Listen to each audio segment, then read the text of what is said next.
Hi everyone, my name is Bridget and welcome to my channel. So today's message is on our emotions and how our emotions are used against us with spiritual warfare. Before I begin, I'd just like to clarify that I do not believe in religion.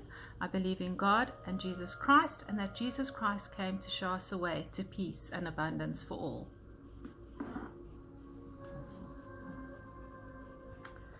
God showed me something that completely changed the way I understood spiritual warfare, healing, and transformation. He showed me that I was avoiding my own emotional states. I was praying, I was seeking God, I was growing spiritually, but deep within myself, there were still emotions I had buried instead of healed. Pain I avoided, fear I suppressed, rejection I tried to ignore, and grief I tried to outrun. And God showed me that what we refuse to face internally eventually begins to control us externally. Because the enemy will always try to use the unhealed parts of us against us. Not because we are weak, but because wounds distort perception. An unhealed mind cannot see clearly. An unhealed heart reacts instead of responds. An unhealed emotional state keeps people trapped in cycles they were never created to live in. And this is why emotional healing is not separate from spiritual growth. Many people want elevation without transformation. Many people want purpose without healing. Many people want spiritual gifts without emotional maturity. But God showed me that renewing the mind requires us to face ourselves honestly. That is why in Romans 12 verse 2 it says, "Be transformed by the renewing of your mind," not by pretending, not by avoiding, but by renewing. Renewal means something old must be confronted so something new can emerge. And that process can feel uncomfortable because God begins stripping away false identities, false coping mechanisms, false beliefs, and false emotional patterns that were built through pain instead of truth. On my walk with God, I realized many of my reactions were not coming from my true self. They were coming from wounds. Sometimes I was reacting from fear. Sometimes I was from abandonment. Sometimes from rejection. And sometimes from survival mode. And God showed me that when emotions are left unhealed, they become chains on the mind. You may physically be free, but emotionally imprisoned. That is why some people sabotage relationships, why some people constantly live in anxiety, why some people need constant validation, and why some people cannot receive love properly. Because the inner world has not yet been brought into alignment with truth.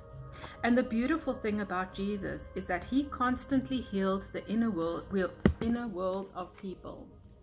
Yes, he performed miracles. Yes, he healed sickness, but he also restored identity. When Jesus met people, he saw beyond behavior and into the condition of the heart. One of the most powerful examples is the story of the woman who had been bleeding for 12 years in Mark 5. For 12 years she suffered. For 12 years she felt isolated. For 12 years she carried pain silently. But when she touched the garment of Jesus, healing came. And what stood out to me is that Jesus did not just heal her physically, he spoke peace back into her identity. "Daughter, your faith has healed you. Go in peace." I want to say that again. "Daughter, your faith has healed you. Go in peace." Go in peace. Because true healing restores peace within the soul. And many people today searching for peace externally while avoiding the chaos internally. But sovereignty begins within. God showed me that emotional mastery is part of spiritual maturity. Not suppressing emotions, not becoming cold, not pretending nothing affects you, but learning to sit with your emotions honestly before God so that they no longer control your life unconsciously. Because whatever controls your emotional state controls you.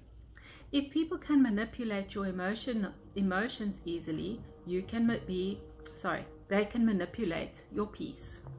If your identity depends on external validation, you will constantly suffer. If your worth depends on how others treat you, you will never truly feel stable. He created us to become anchored in truth. That is why Jesus constantly withdrew into stillness and prayer. He remained connected to the Father instead of being controlled by public opinion, rejection, persecution, or praise. Even when people misunderstood him, mocked him, betrayed him, and abandoned him, he remained rooted in divine truth. That is sovereignty. Not control over others, control over self through alignment with God. And I believe humanity is being called into that level of healing now, because many people have mastered appearances while remaining emotionally broken internally. But God is exposing what is hidden so healing can begin. Not to shame humanity, but to restore humanity. And I learned something powerful. The emotions we avoid do not disappear, they wait.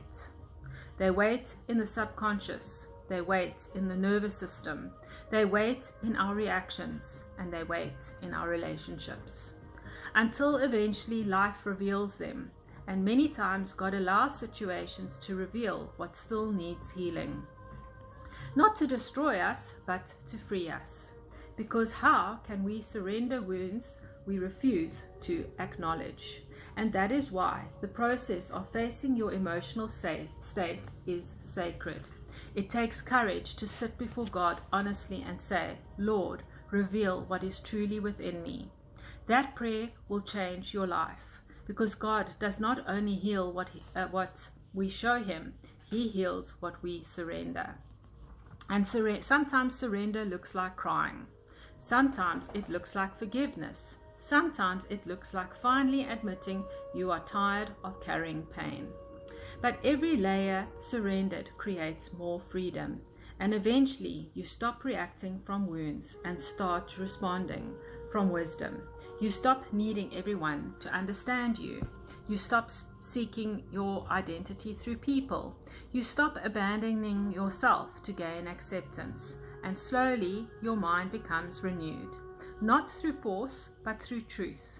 That is why Jesus said in John 8 verse 32, then you will know the truth, and the truth shall set you free. And I finally understood that freedom is not just external freedom, freedom from fear, freedom from shame, freedom from emotional bondage, freedom from false identities, freedom from the need to constantly perform for love. That is the sovereignty God was showing me. Not ego, not superiority, but self-mastery through alignment with God. A mind renewed by truth, a heart healed by love, a soul no longer ruled by wounds.